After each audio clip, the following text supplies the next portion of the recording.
Olá, meus caros. Comentário aqui acerca do jornalista Ricardo Boechat, de uma frase dele ser ateu e até de algumas correntes de conspiração que estão circulando aí nas redes sociais. Deixe seu like, porventura não é inscrito no canal, se inscreva. Uma frase da esposa a respeito do seu marido, diga-se passagem, é a segunda. Ele tinha 4 filhos da primeira mulher e 2 desta última. Que disse que o Ricardo Boechat, apesar de ser ateu, era uma pessoa muito carinhosa ou caridosa, fazia bem para o próximo. Tivemos a manifestação do reverendo Caio Fábio, dizendo que ele foi um grande amigo, já que o Ricardo Boechat era do Rio e o Caio Fábio, na época que era pastor da igreja presbiteriana, residia no Rio. Então eles tinham muita comunhão ali, ou amizade, inclusive batiam bola juntos, né, jogavam bola juntos. E disse que, apesar do Ricardo Boechat ser ateu, ele pediu oração para o Caio e gostava das pregações do Caio. E, inclusive, o senhor reverendo Caio Fábio vai dizer que ele verá o Ricardo Boechat no céu, né? Ele disse que tem certeza, num vídeo que ele postou em homenagem, que quando também partir verá o Ricardo Boechat nos braços do Pai. Aí você deve lembrar do que diz a Bíblia, né? Todo aquele que crê será salvo, todo aquele que não crê será condenado. O que crê e for batizado, né? É claro que existe exceção à regra, é claro que Deus pode salvar quem Ele quer, porque Deus não tem prazer na morte do ímpio, mas, contudo, todavia, é necessário a pessoa se posicionar, pedir misericórdia. E, inclusive, eu falei num vídeo que fiz já faz algum tempo, quando faleceu o Mister Catra, lá no que era a abordagem cristã, agora é Bruno G., dizendo que possivelmente o Catra poderia ter sido salvo, já que, segundo informação da sua própria filha, que era cristã, ele teria aceitado Jesus no leito de dor. Eu não quero entrar nesse mérito, até porque só 2 pessoas é que sabem se estão salvas, né? Ou se a pessoa está salva. A própria e Deus, né? Ninguém mais sabe. Essa é a grande realidade. Então a gente não pode julgar ou pré-julgar, apesar da Bíblia dizer que todo aquele que crê será salvo e aquele que não crê será condenado, né? Mas deixamos isso para Deus e a pessoa que já sabe o seu destino. Eu gosto muito do pastor Moabel, quando ele se refere a alguma pessoa que faleceu, ele diz: já está na eternidade. O estar na eternidade não significa que a pessoa está no céu ou está no inferno. Está na eternidade, porque ela realmente saiu dessa vida e aí tem 2 lugares, né? O céu ou o inferno. Já um preâmbulo, aliás, um prelúdio do que vem a ser o inferno, o lago de fogo e também o próprio céu, o descanso com o Senhor, tá? Voltando, para a gente refletir. O Caio Fábio, porque tinha estima por o jornalista, então pedia, ou queria, ou falava que o mesmo foi salvo. E você já deve ter visto e ouvido falar de muitas pessoas nesse sentido, né? Ah, o fulano é uma pessoa boa, Deus salvou ele, né? Porque o fulano ajudava esse terceiro, essa pessoa que dizia cristã, apesar dele ser ateu. Ou não frequentar o sistema religioso, ou pior, né? Não ler a Bíblia, não quer saber até mesmo de ter fé em Deus. E aí interessante é que tem pessoas que cometem algo que é contrário à palavra de Deus. Como eu disse anteriormente, só 2 pessoas é que sabem se a pessoa se salvou ou não. A própria pessoa, né, o de cujo, o finados, né, que passa a ter a sua alma desencarnada, vamos dizer assim, entre aspas, né, sua alma tirada, e aí tem 2 lugares, e o próprio Deus.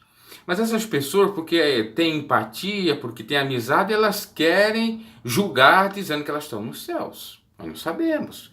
E tem aquelas que dizem que não estão no céu, né? Foram para o inferno, porque teve ódio durante a vida terrena, ou algum conflito, algum desafeto, alguma animosidade, e não foi com a cara da pessoa, então a pessoa vai para o inferno. Nós julga dessa maneira, sendo que só Deus é que sabe, porque a pessoa pode ter se arrependido dos seus pecados, pode ter chegado, tentado chegar a essa pessoa para pedir perdão e ela não aceitou, e aí ela pode ter recebido o galardão, né? Então tem várias possibilidades. E isso é interessante, né? Você analisar que tem cristão que acha, ah não, aí não foi salvo, é uma pessoa maravilhosa. Olha, lembrando bem, Cornélio era uma pessoa maravilhosa, ele dava esmolas, ele ajudava o pobre, era temente a Deus, mas lhe faltava alguma coisa, o que faltava? Aceitar Jesus, para receber o Espírito. Aí Deus falou com Pedro, né? E foi lá Pedro pregar para ele. Precisou disto, porque ele poderia ali ficar daquela forma e não receber. É claro, como já disse, tem exceção à regra. Mas é para a gente pensar acerca, né? Tanto não se deve dizer que não foi para o céu, bem como que foi para o céu, né? Ainda que a gente torça ou queira que assim seja. Segundo ponto aqui a meditar. E lembrando, o respeito à família, à pessoa, né, do enlutar, as pessoas da família, enlutado, enfim, a memória do jornalista. Ele tinha uma frase muito interessante.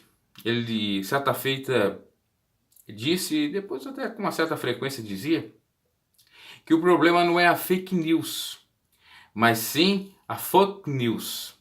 Aquela notícia, entre aspas, que te rala, que te faz sofrer.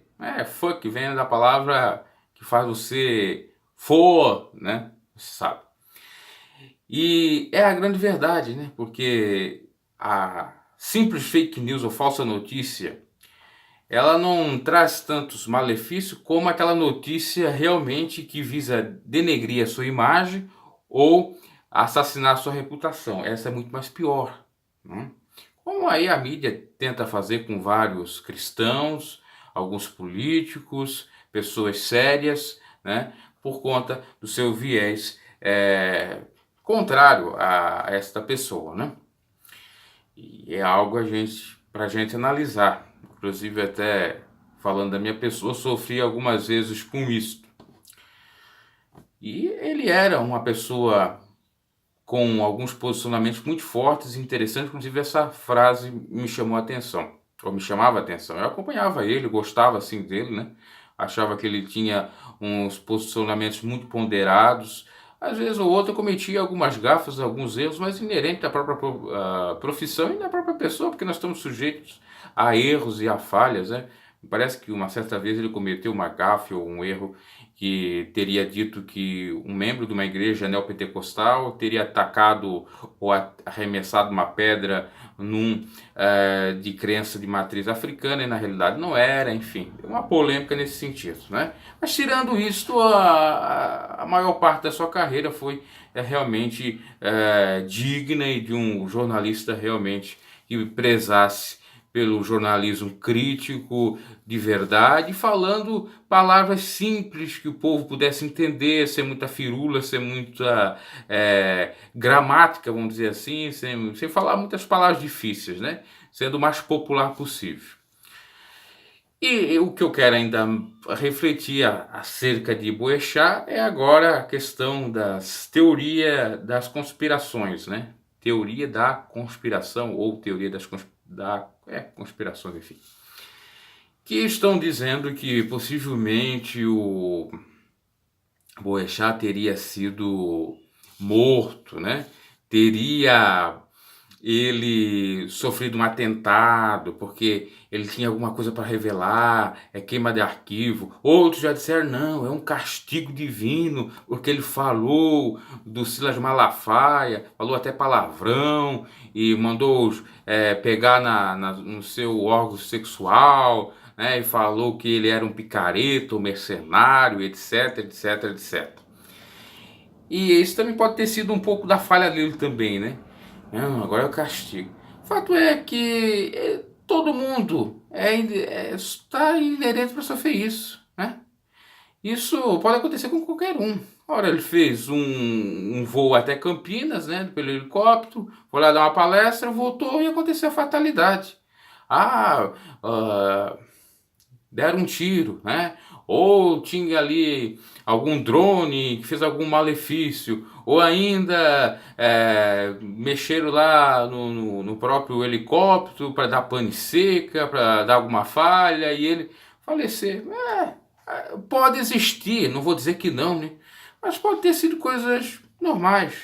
Agora, por exemplo, algo que tem muito mais suspeita e que for analisar pela inspeção ou pela vistoria que apontaram para que foi problema ou falha técnica, foi o caso do ministro Teori Zavascki, né? Que acabou batendo também com essa aeronave, aí foi na água e morrendo. Ele sim que tem tudo para levar a crer que seria queima de arquivo, até porque ele era ministro, ele decidia, ele estava a par das coisas. Aí já é uma outra configuração, né? Isso parece que foi em 2017. A questão do não toqueis no ungido do Senhor, teria sofrido ali do Silas Malafaia, também não procede. Não procede porque quer dizer que o homem de Deus, entre aspas, quando erra não pode ser exortado? Pode sim. É claro que também tem que ser uma exortação de uma maneira moderada, de uma maneira correta, com fundamento, e não com elucubrações, e não com invenções. Tem que ser um posicionamento realmente correto nesse sentido, tá?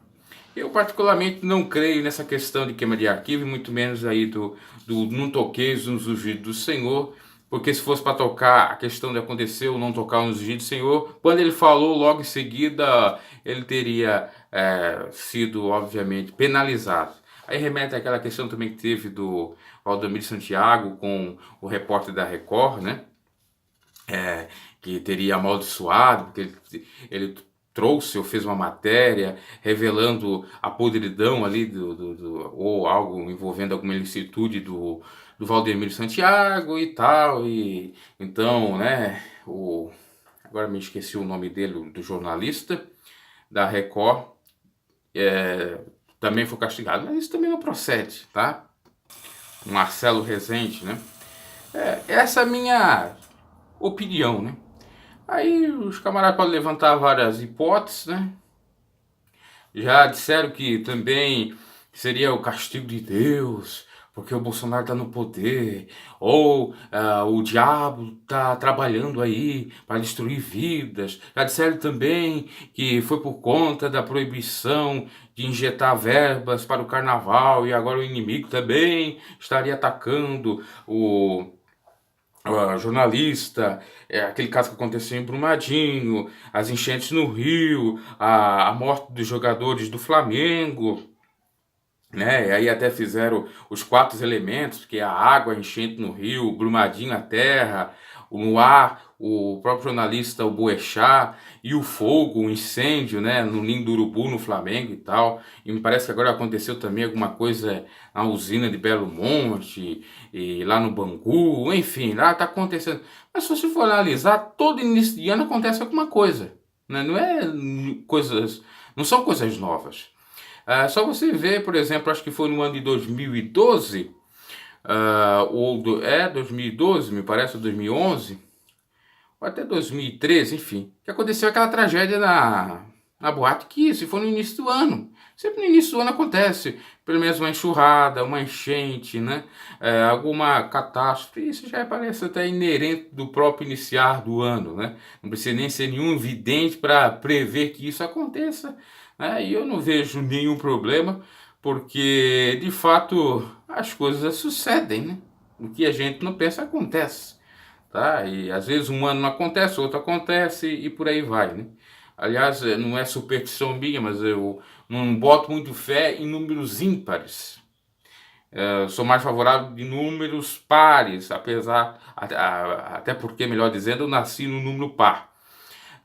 Mas isso é suspeição da minha parte, da minha própria parte, né? E eu já até fiz algumas análises que na minha vida sucederam alguns problemas exatamente em números ímpares. E em pares não teve, né? teve algumas melhoras. Mas, se for colocar tudo também na medida, vai dar o mais do mesmo, vai ter algum problema também, né? Enfim. É claro que os camaradas aqui para ganhar dinheiro no YouTube inventam tudo isso. Então, eu descarto todas essas possibilidades aí de teorias. É algo natural que vai acontecer ou pode acontecer com qualquer um. E o ser humano que não quer aceitar determinadas coisas, né? Aí fica um pouco assim, meu Deus, o que foi, né? Ok? Abraço, dê o seu like, comente, né, se você discorda do meu pensamento, também pensa nesse sentido aí, ou pensa igual a mim, comente aí, deixe seu comentário, eu estou aberto e sou democrático para respeitar o seu posicionamento, ok? Até mais.